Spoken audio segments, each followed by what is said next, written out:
Welcome back again. ഇന്ന് നമുക്ക് spoken ഇംഗ്ലീഷിൽ നമ്മൾ സാധാരണയായി യൂസ് ചെയ്യാറുള്ള കുറച്ച് കൺട്രാക്ഷൻസ് നോക്കിയാലോ. നോർമലായി നമ്മൾ യൂസ് ചെയ്യാറുള്ള കുറച്ച് ഫോംസാണ് ഇന്നിവിടെ ഡിസ്കസ് ചെയ്യുന്നത്. ഓക്കെ, ഫസ്റ്റ് വൺ നമ്മൾ സാധാരണയായി പറയാറുള്ളതാണ് ഐ ആം ഹംഗ്രി എന്നുള്ളത്, അല്ലേ? നമുക്ക് ഐ ആം എന്നുള്ളത് അത്ര ലോങ് ആയിട്ട് പറയണമെന്നില്ല. അതിന് പകരമായിട്ട് നമുക്കൊരു നേറ്റീവ് ഇംഗ്ലീഷിൻ്റെ ഒരു ടച്ച് കിട്ടണമെങ്കിൽ നമുക്കതൊരു ഷോർട്ട് ഫോം ആയിട്ട് പറയാം. ഐ ആം എന്നുള്ളതൊന്ന് ഷോർട്ടാക്കി ഐ ആം ഹംഗ്രി എന്ന് യൂസ് ചെയ്യാം. അതുപോലെ തന്നെ മറ്റൊരു വേർഡാണ്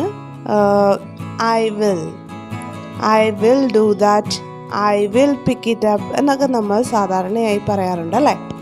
അപ്പോൾ അതിലും കുറച്ചുകൂടി നമുക്ക് ആ ഒരു പ്രൊനൗൺസിയേഷൻ മെച്ചപ്പെടുത്താനായിട്ട് ഐൽ എന്ന് പറയാം. അപ്പോൾ നമുക്ക് എങ്ങനെ പ്രൊനൗൺസ് ചെയ്യാം? I will do that, I will pick it up എന്ന് നമുക്ക് പറയാൻ സാധിക്കും. പിന്നീട് നമ്മൾ പറയുന്ന മറ്റൊരു ഫോമാണ് ഡു നോട്ട്. നമ്മൾ സാധാരണ റിട്ടൺ ഫോമിൽ ഡു നോട്ട് എന്ന് യൂസ് ചെയ്യാറുണ്ട്.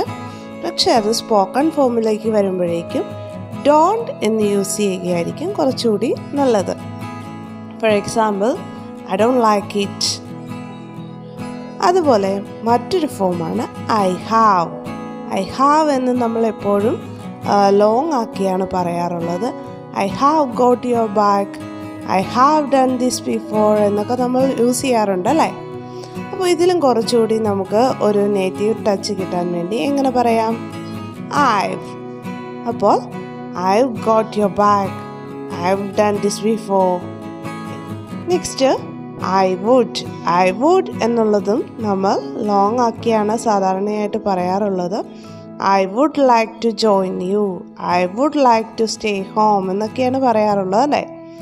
ശരിക്കുള്ള പ്രൊനൗൺസിയേഷൻ വരുമ്പോഴേക്കും I would like to join you, I would like to stay home.